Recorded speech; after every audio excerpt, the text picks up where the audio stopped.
إخواني أخواتي، حياكم الله أينما كنتم، ونعود إليكم مرة أخرى من إقليم سيدي قاسم جماعة الحوافات. هذا المكان اللي كنتواجدوا به الآن يسمى القرية الرتوية. هذه القرية الرتوية غنية عن التعريف.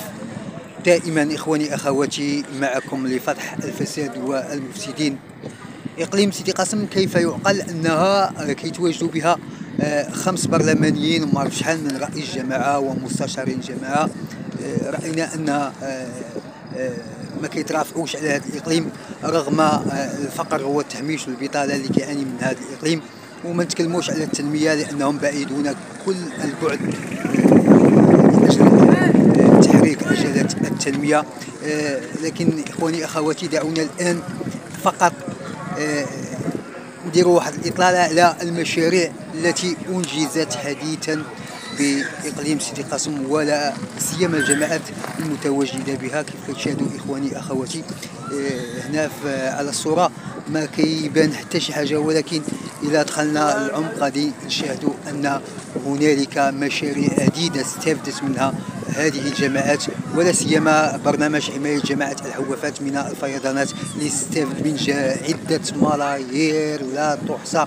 ولكن إخواني أخواتي، ملي كنجيو لأرض الواقع كنلقاو أن هنالك واحد المجموعة ديال المشاريع اللي هي مغشوشة.